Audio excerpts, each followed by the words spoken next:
Fox News Digital Sports College Football Winners and Losers, Week 13.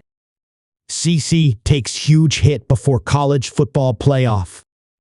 The college football playoff landscape was shaken up on Saturday, with 3 top 10 teams falling to lower-ranked opponents, while 3 more in the top 15 also lost. The SEC was the biggest conference to take a hit. No. 7 Alabama, no. 9 Ole Miss and no. 15 Texas A&M suffered losses to unranked teams. No. 5 Indiana, which had been writing a terrific Cinderella story, completely folded when going up against no. 2 Ohio State. So, the question was, who were the teams that were essentially locks for the college football playoff? The only answer could be no. 1 Oregon. The Ducks had the weekend off and already clinched a spot in the Big Ten Conference Championship. The 11 other spots appeared to be up for grabs. Which teams went home winners and which teams went home losers? Let's break it down here. Arizona State. How about those Sun Devils? Head coach Kenny Dillingham has Arizona State sitting in a tiebreaker for the Big 12 Conference, but they control their own destiny after beating BYU on Saturday in what was a wild final minute of action.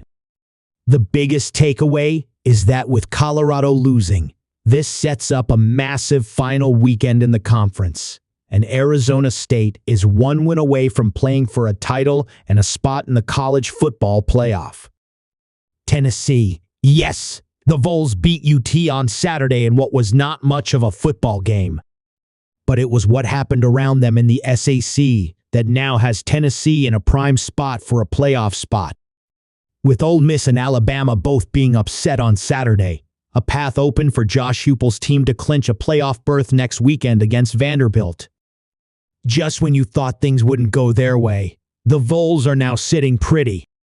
Florida. Since the school came out and said head coach Billy Napier is going to stay for next season, the Gators have done something they haven't done since 2003. They beat a ranked opponent as an unranked opponent for the 2nd straight game. The Gators picked off Ole Miss Rebels quarterback Jackson Dart 3 times in the win, playing spoiler and delivering a crushing blow to the Rebels' playoff hopes. Notre Dame is doing exactly what they are supposed to do, and the stink from their loss to Northern Illinois is gone. They went to a neutral field against a ranked Army team and ran them out of the building. Who knows if they can hang with Oregon, Ohio State, and Texas, but they are rightfully within the top 5. Oh, and how cool was it to see a Jetter back in the Bronx? Nebraska, taking down Wisconsin, 44-25, finally gave Nebraska its elusive 6th win under Matt Rule. The midseason addition of offensive coordinator Dana Holgorsen has transformed the Cornhuskers' offense. Brent Venables. It's been a tough couple of weeks for Oklahoma Sooners head coach Brent Venables. He revealed his wife was battling cancer again as the season seemed to have slipped away. He finally got a win with a big upset over Alabama. The Sooners are 6-5 this season. Losers. Colorado. Well, Deion Sanders and the Buffaloes blew their opportunity at playing for the Big 12 championship. Sure, there are a few weird scenarios that could get them in, but the loss to Kansas all but confirms that the Colorado run has come to an end. The only good part about the game against the Jayhawks was Travis Hunter, who looks to have solidified the Heisman Trophy, in my opinion. Ole Miss. If the Rebels had won out, they would be all but assured a spot in the college football playoffs. With their 24-17 loss to Florida, now they need nothing short of a miracle to make it. Jackson Dart hadn't thrown more than 1 interception in a game over the last 2 seasons prior to Saturday when he threw 3 interceptions. 2 of his interceptions came in the final 2 minutes of the game, sealing the Rebels' fate. Rutgers.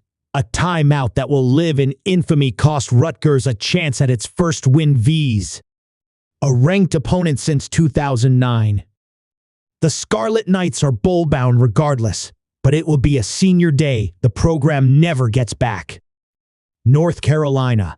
The Tar Heels were humiliated by Boston College, and even a pair of late, meaningless touchdowns didn't make it much prettier after falling behind 41-7.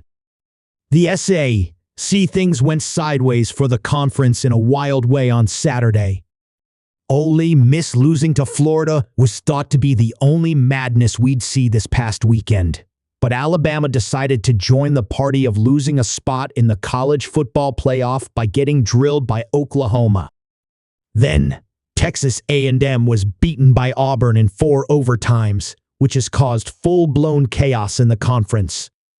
Georgia clinched a spot in the SEC championship, and the winner of Texas vs. Texas A&M will face the Bulldogs in Atlanta. But what happens if the Aggies win this weekend, then upset Georgia in Atlanta? We can only imagine.